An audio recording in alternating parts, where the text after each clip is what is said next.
Grab a hot drink and turn up the volume. It's time for Morning Jolt with Sr Ignatia. Once a month, Kyle heads over to Fortezza Coffee for a chat with coffee aficionado Sr Ignatia Henneberry from the Sisters of St. Francis of Perpetual Adoration. Wake up! Welcome to Morning Jolt with Sr Ignatia Henneberry. I'm Kyle Hyman here with Sister at Fortezza.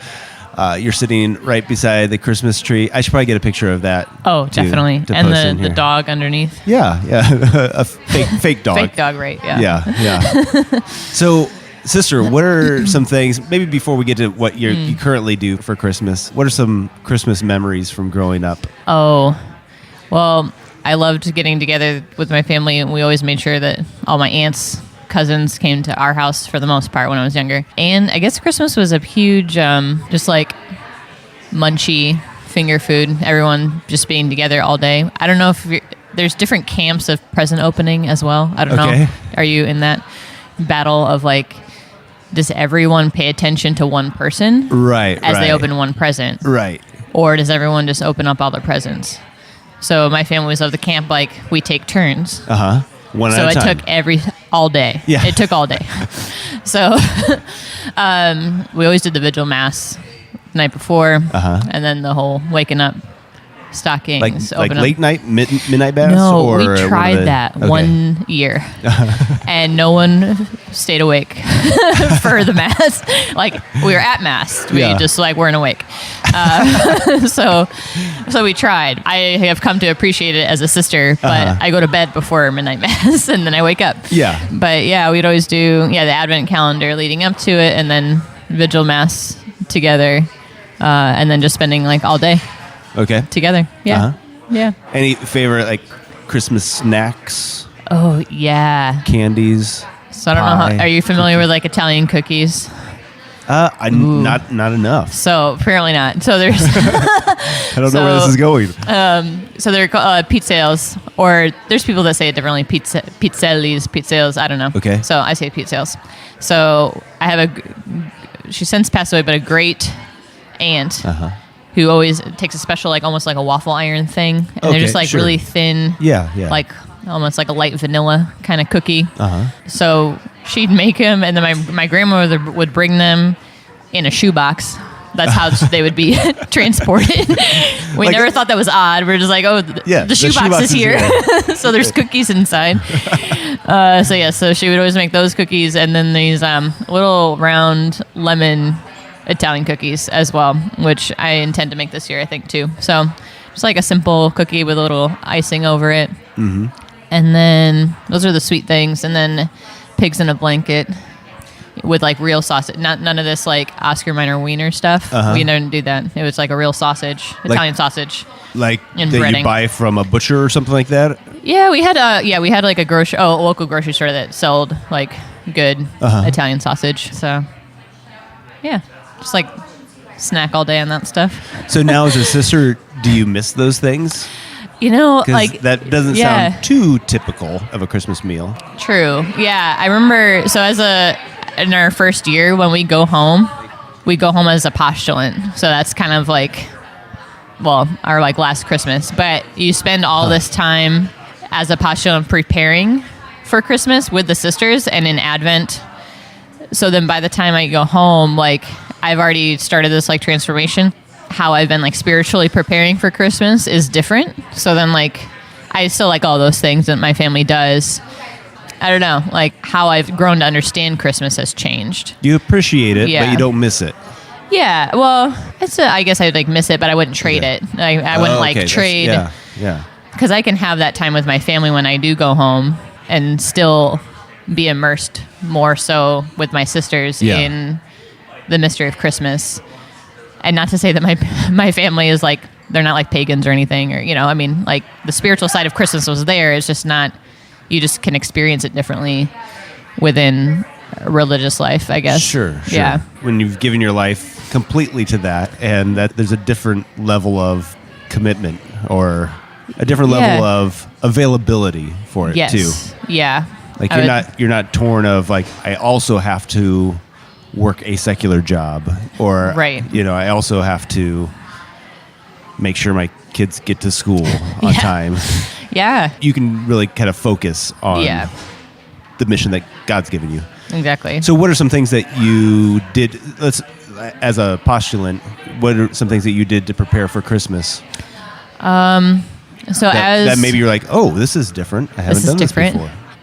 In the novitiate, we did this tradition, which I guess is a common tradition too, but in families with like small kids sometimes. But our novice mistress we had this like little nativity set up with a crib, a little tiny crib, and then this little kind of basket with little pieces of straw in it. And then each day, I think there was a little kind of meditation, and then we'd like, just as we would pass by it individually, just like as the day went on, we just kind of maybe read it, the meditation, and then just add a piece of straw to the crib. Okay. As like an offering that we're making to Jesus to kind of prepare room for him in our hearts. So that was just helpful for me to have this like tangible way of like, okay, yeah, I knew this is what Advent was about, but now like I'm being reminded of it. I'm kind of offering something to make room for Jesus. Sure. So that was special.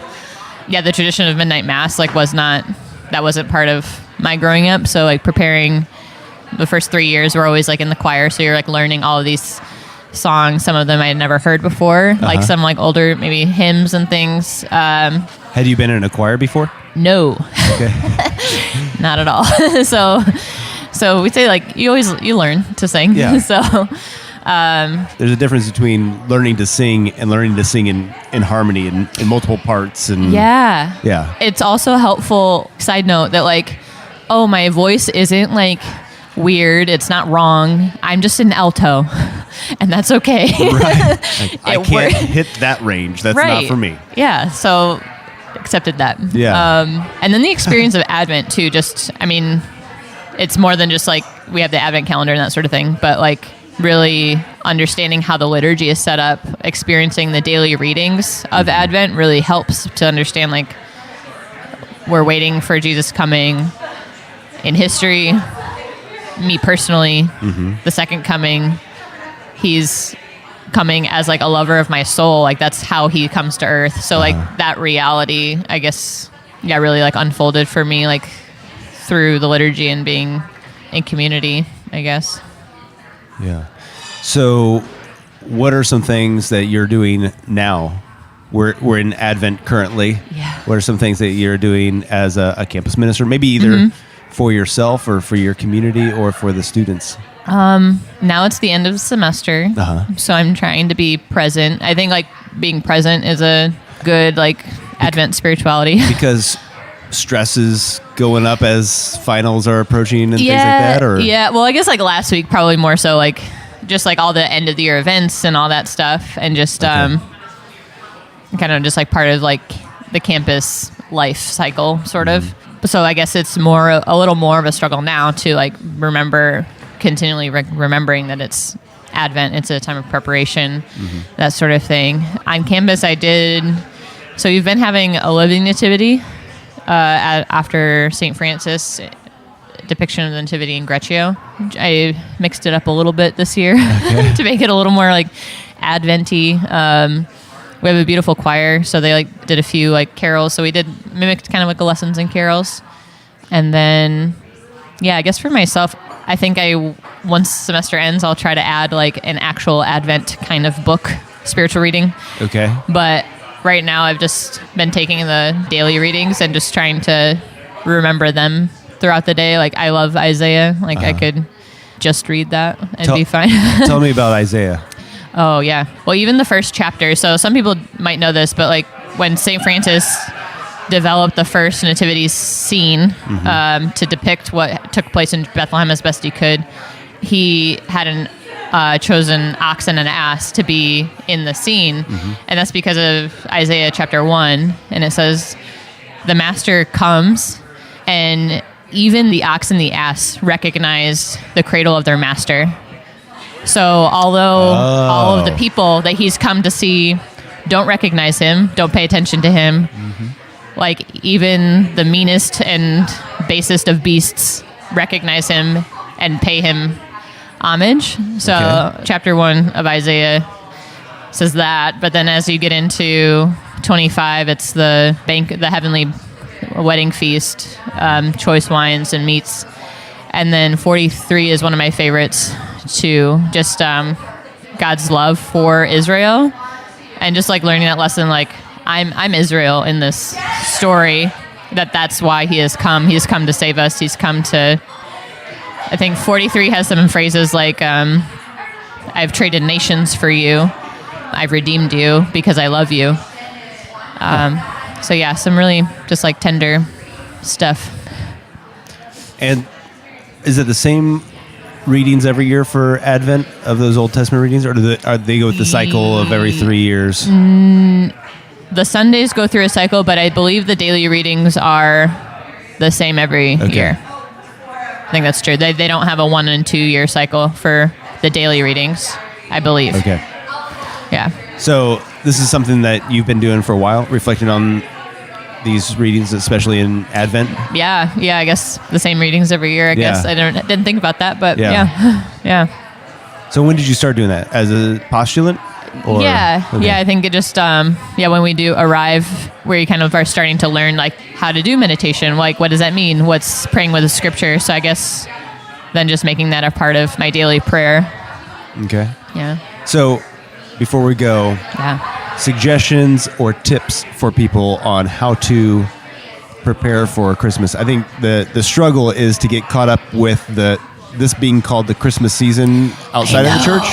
And we can really easily fall into that and not think of it as a time to prepare for Christmas other than wrapping presents. Yeah. So what suggestions would you have for us to kind of refocus as we get closer and closer? How do we I think prepare? There is a balance between being a stick in the mud and preparing. Right. So you might not want to be that person that like, it's Advent, everybody.